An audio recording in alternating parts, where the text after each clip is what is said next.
I didn't get a chance to discuss the twins last week. There was just so much to unpack. But we are definitely talking about them this week.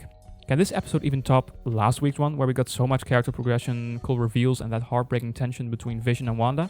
I mean, where do we go from here? Hi fellow Disney Plus watchers, this is Thoughts After Disney Plus Watch, where we review everything new Disney Plus coming out, and I'm glad you're watching. First thing to know, do not worry about spoilers. What I'll always do is talk about episodes in broad terms without spitting any beans, and when I'm ready to talk some story points, I'll warn big time. And if you want to jump straight to the spoiler section, of course you don't get my broad thoughts about the episode, but it's in the description, you can click the timestamp. By the way, if you're interested in commentary on previous episodes, you can find them listed on the right in the description or on my channel page. And before we move on, did you know I'm currently the only review channel on YouTube that is specifically Disney Plus? You'll always know what to expect.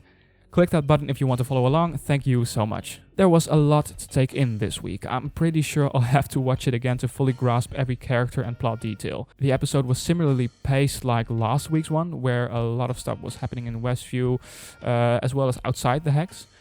It's once again intense and very, very enjoyable.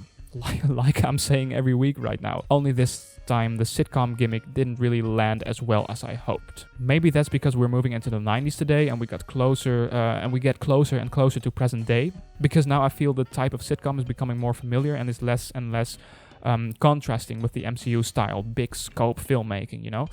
Of course it is a contrast, but you know, it's more and more in the here and now. Also, I really thought the little quips and one-liners, and I do not mean jokes per se, but you know, quick little dialogue that's supposed to be quippy and put a smile on your face.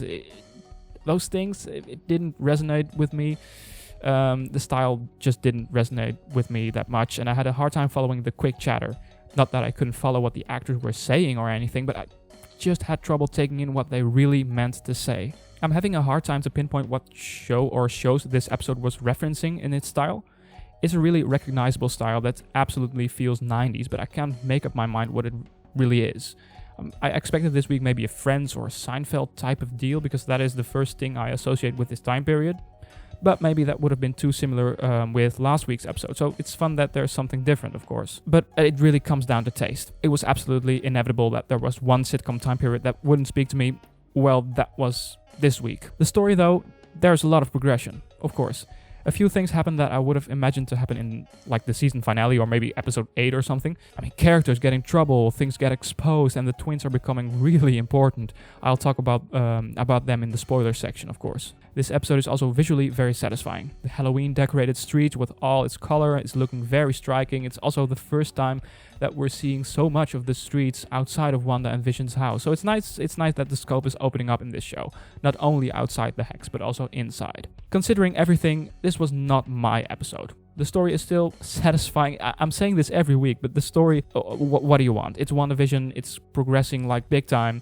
A lot happens, the episode looks vibrant and colorful, and some big things happen at the end. Once again, the twins from Wanda are very promising characters, but the style was, in my taste, a little too jarring and quick. It had a hard time getting used to the framework of the episode. It took me a while to get into it. I didn't experience this discomfort with the previous ones. Okay, I want to get into spoilers now because I want to discuss a few things.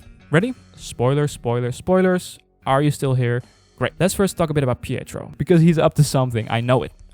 It's now definitely confirmed that Wanda didn't recast him. She didn't bring him in. It's clear now, at least to me. That it's clear also that he's gaining information on why Wanda is doing what she's doing. That's what I'm reading into it. He asks about how she did it, why there are only now children present, only when she needs them apparently for this Halloween stuff happening. He asks just a little too many questions to not believe he's sent by someone to get intel. And that someone could be Hayward.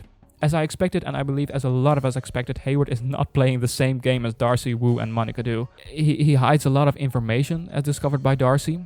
I expected a big internal conflict between Hayward and the rest of the crew by the end of the season, you know, like episode 8 or something. Well, it already happened. My theory right now is that he's the one who sent Pietro as Quicksilver. I mean, think about it. Last week we got a reaction from Darcy about Pietro returning, but we didn't see Hayward or anybody. And we already knew that Hayward isn't shying away from sending stuff into the Hex. He's willing to do everything to take out Wanda. So putting another man under the spell of Wanda, he won't hesitate about that, I believe. And the twins, will they be very important in the MCU going forward? I think they will grow to their teenage years and develop their powers in the coming episodes, I think. But I'm not really sure what to make of it. how they will make it out of the hex eventually. Do you have any thoughts about that? Tell me in the comments, because I'm a bit clueless. Right now, I enjoy them in the show. I love that we got their powers revealed, and they are indeed Wiccan and Speed. I like the fact that their uncle is kind of taking the role of being their guardian, which also makes me speculate a bit. I mean, going back to my point about him being an informant, maybe.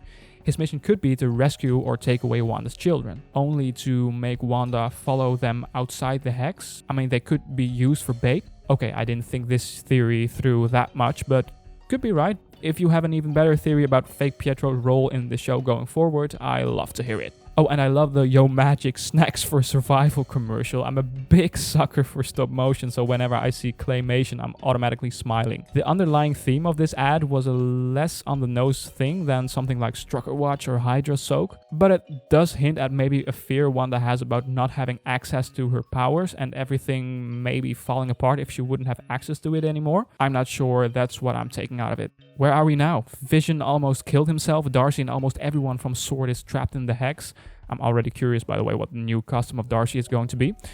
And of course, part of me is sad that Vision won't survive this show. Well, duh, but yeah, I'm sorry. As Darcy would have said, what? I'm invested. Agnes was really absent this episode. She didn't pop in every moment some distraction was needed. Maybe because Pietro was there? Maybe her role is finished, she did her part, and now Pietro is taking her place? Is that why she was sitting there all confused in her car, why she lost all meaning? Questions. Oh, and final thing for today, can Herb change things? Or am I looking too much into this? Because he asked Wanda, is everything alright? Do you want anything changed? Is that important? Is he asking just because he cares, or can he really change things? Don't believe that will happen, but maybe, just maybe. I'm thinking about wrapping this up. Thank you so much for watching and watching along with WandaVision. If you want to leave a like, that's great, but what's even better is to give some thoughts in the comments. If you like these kinds of thoughts and reviews, next week we're back with the new episode of WandaVision, of course. We'll cover Flora and Ulysses this month, as well as Falcon and the Winter Soldier and the Mighty Ducks Game Changers next month. All that stuff. For now, have a wonderful day and see ya!